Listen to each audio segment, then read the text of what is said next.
Hello Aquarius, welcome to your weekly forecast for August 17th through the 23rd. We're going to see what's coming up the week ahead for you lovely folks with this mermaid themed tarot deck here to go with our mermaid and ocean theme for the summer.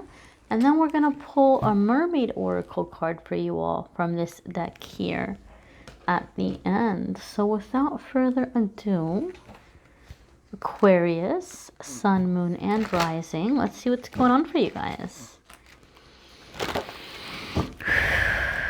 Aquarius, Sun, Moon, and Rising for August 17th through the 23rd. Now keep in mind, whenever you fall upon this video, even if it's outside of the dates listed, it applies. You're going to come across this when you're meant to come across this. All right, so the first card we have here is Two of Cups. Nice, nice, nice. And this is listed as partnership, okay? For me, the Two of Cups is a card that indicates a very, very beautiful flow of like giver meets giver, right? So Aquarius, maybe some of you have been kind of concerned or cautious in the past in not wanting to do too much, like feeling like you give a lot and you don't get the same thing back, and whether that cycle has repeated for you in work situations or personal relationships.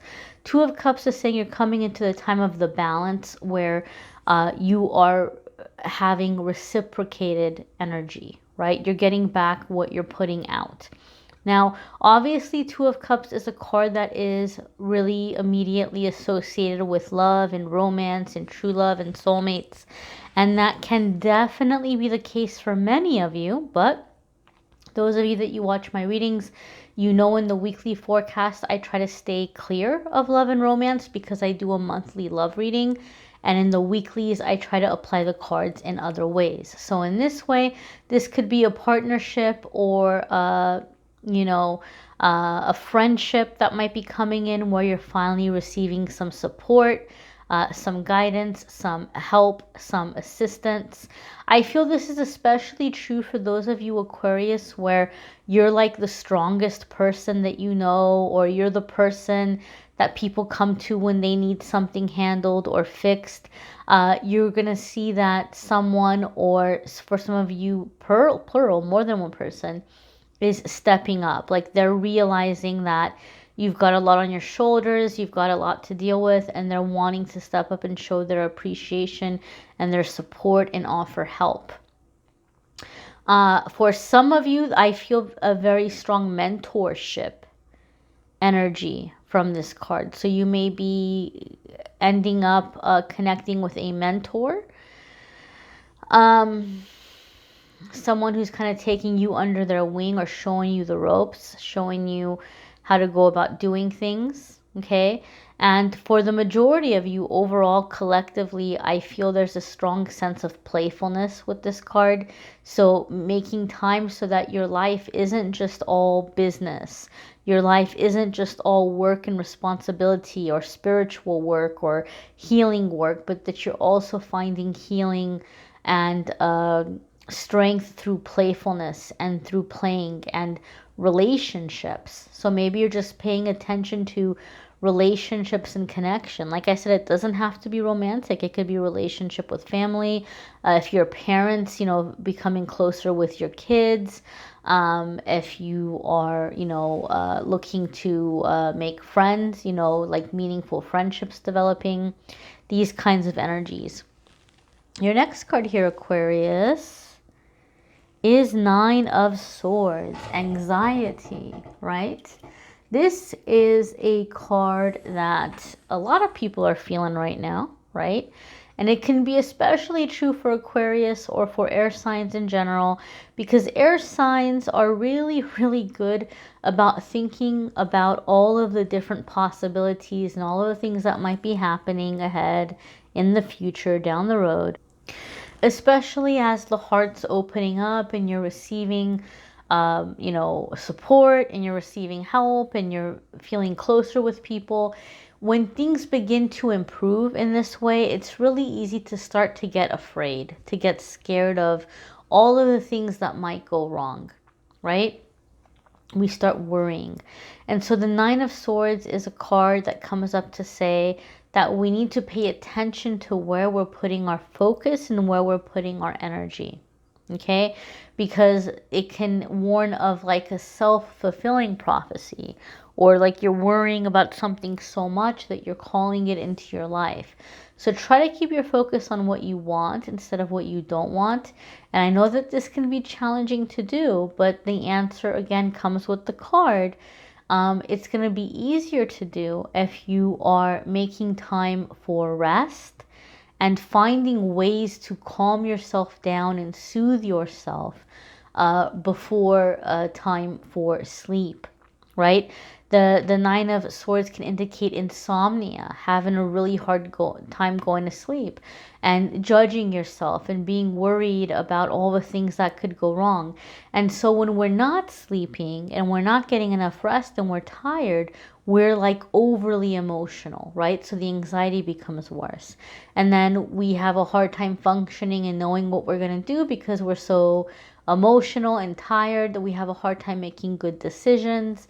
So sometimes Nine of Swords just asks us to do what we can to make sure that we're getting that rest. So maybe when it comes time to go to bed, maybe doing things like coming up with a bedtime routine, a sleep routine, maybe take some holistic tea or something to help you relax and unwind. Lavender tea, chamomile tea are really great for helping make somebody sleepy. Maybe taking a nice warm bath to kind of relax. Maybe putting on music or meditations that are very soothing. You kind of need this soothing, comforting energy right now. And it can be challenging, especially if some of you are in a situation where even though you might be developing these friendships or having this support, you might not feel entirely ready to open yourself up with all of the insecurities. Or maybe some of you are longing for a romantic relationship, and the Two of Cups that's coming in the beginning might not be something romantic, right? So you're like feeling like you're wanting that touch or you're wanting that cuddling, which is very normal part of human, experience or human need. But these are some ways in which you can bring in that soothing and that comforting in the meantime to kind of reassure you, to calm you, to help you relax as you move forward with your ideas, your dreams, your plans, your projects, okay? And moving away from the anxiety. The next card here, Aquarius, is Six of Pentacles. So you're definitely opening up to receive. The Six of Pentacles here says generosity. And so some of you are receiving generosity from someone. Some of you may be generous towards others. But overall, the Six of Pentacles is a card about that universal flow. Abundance is our nature, but we forget along the way because of the way life is and the things that are put in our head in childhood. We become disconnected from our abundant nature. And so you're beginning to remember. You're remembering your abundant nature and you're stepping into the flow where it's not going to be such a struggle, right? It's not going to be feast and famine, or feast or famine. It's going to be a regular flow of energy coming in and energy coming out.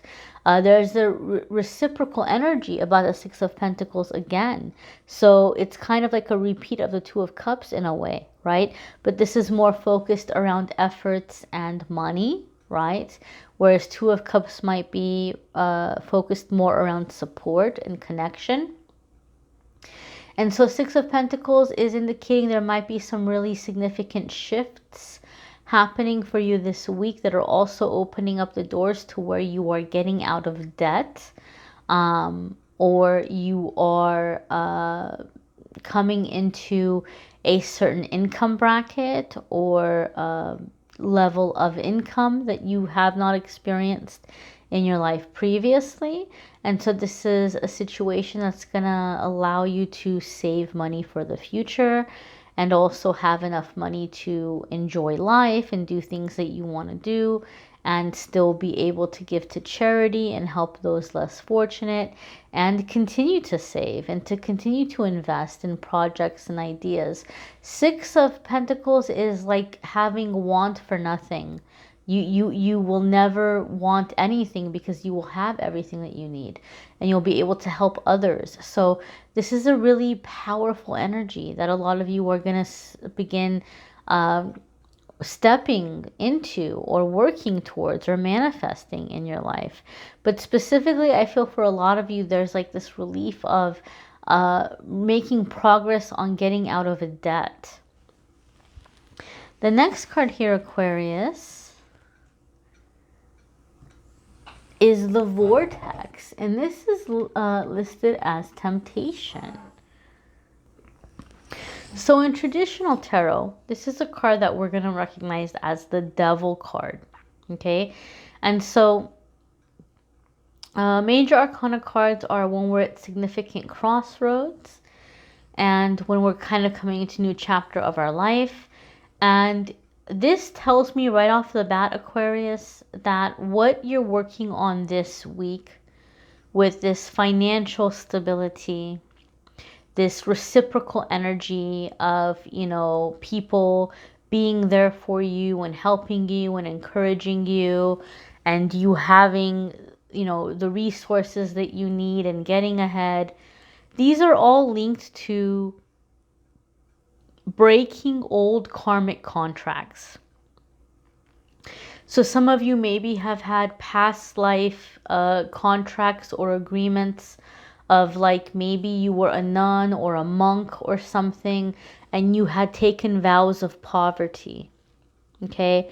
Or you had taken vows to not enjoy life in any kind of a way, you know, because in some of like the old archaic religious beliefs, it's like a sin to do things like dance or laugh or wear colorful clothing, just really basic things. So this might be especially true for those of you that maybe you have an aversion to religion. Like if the idea of religion makes you cringe, or if the idea of a higher power in some way makes you cringe, it could be because in a past life you gave up a lot for these beliefs, and then later on you realize that they weren't true. Okay? And so in this lifetime, you're working through breaking the agreement of sacrifice and like to receive. And so anytime we're breaking a karmic belief in this way, or like a karmic contract in this way, and we're having really significant breakthroughs, the negative ego doesn't like change. It doesn't like change at all. Even though the change that's coming in is going to be a really good thing for you, really beneficial, really happy, negative ego doesn't like it because it just doesn't like any kind of change. So it's going to come in really loud with the discouragement, right? We already saw the anxiety card. So this is all kind of linked to the negative ego wanting to stop you from progressing, wanting to stop you from succeeding. So it's going to come up in a way where it's going to make you have all these fears about how you're not good enough and you're going to fail at this, and other people aren't successful. Why do you think you're so special? Why do you think, you know, you're going to be the one to succeed? And just all these negative thoughts. And so a lot of you are breaking out of it. And then sometimes what happens is when we're able to break out of the negative thoughts and we overcome them and we don't listen to the negative thoughts, then negative ego might try to bring in situations or people to discourage us or to scare us, right? But this is saying that you're going to be able to break out of it. You're going to be able to break out of it because it is a major arcana card. And the major arcana cards let us know you came here to do this. And your angels and guides are around you to help you and to support you to do this. And the only way you're going to fail at it is if you stop trying, right? So you are going to succeed with the help of your angels and guides. And as you continue to move forward, you're breaking out of these old contractual beliefs. You're breaking out of these contracts of lack, of sacrifice, of excessive extreme sacrifice. Many of you may even be breaking out of generational curses or inherited negative energies. So we're going to go ahead and see what your oracle message is here for the week ahead. And as always, my darlings, I encourage you to watch your moon sign and rising sign videos, because some weeks those may resonate with you more than others. They might add a little extra information. You may need a private reading, which I'm more than happy to do for you. If you want to click on the Calendly link in the description of the video, you can schedule a private reading with me there. Alrighty, my dears. Let's see what's going on for you. And so what you all have is Sanctuary. What did I tell you guys to do? Take a bath before sleep or a shower? Look at that. Look at that confirmation. Sanctuary, privacy, inviolate personal space, respected boundaries, and taboos. So one of the ways that you're going to be able to break out of this anxiety is by stepping away from other people and taking time to do things that soothe you, that relax you, that ground you, that bring you back into your body. Aquarius, some of you are really opening up and realizing that you're an empath. And so you're really beginning to realize some of your anxiety and fear doesn't even belong to you. It's stuff you're picking up from people around you. And so the way that you're going to be able to release it is by disconnecting from those energies and creating a sense of sanctuary for yourself, even if you're not an empath, right? The way that you're going to be able to release your stress is by creating a sanctuary for yourself. Some of you might even be doing this by setting up your bedroom and your bathroom in a way that feels very luxurious and relaxing to you. You can do that without breaking the bank, you know? And so it could be as simple as rearranging things and moving things around and repurposing things. But definitely creating a sense of sanctuary and release. Don't forget to check out your channeled angel messages if you haven't already for the month of August, because the channeled angel messages might be very comforting for a lot of you. Those of you that are looking for more love and romance stuff, you can definitely watch the love readings that are linked in the description. And don't forget, guys, every single day on Instagram and Facebook, Amethyst Angellight, I post a daily message of the day. I post a card of the day that many people find helpful. And I do the monthly giveaways. Every month, someone wins a free 30-minute reading from me. And then another person wins the giveaway for the month, which this month's giveaway is a beautiful painting that made me think of Archangel Uriel, which is why I got these nails from Rapid Luxury, because orange and yellow are Archangel Uriel's colors, and it made me think of the painting that I wanted to give away to someone this month. And just real quick, thank you to Rapid Luxury for sending me these really cool light blue glasses with a really cool design. So thank you to her for that. I appreciate that. She did not have to do that, so thank you to her. And my dears, like I said, you have a chance to win something and get something free here on the social media as well, on my Instagram and Facebook pages. So I thank you all for watching, liking, sharing, commenting, and subscribing. I'm wishing you all a wonderful week. Take care, Aquarius.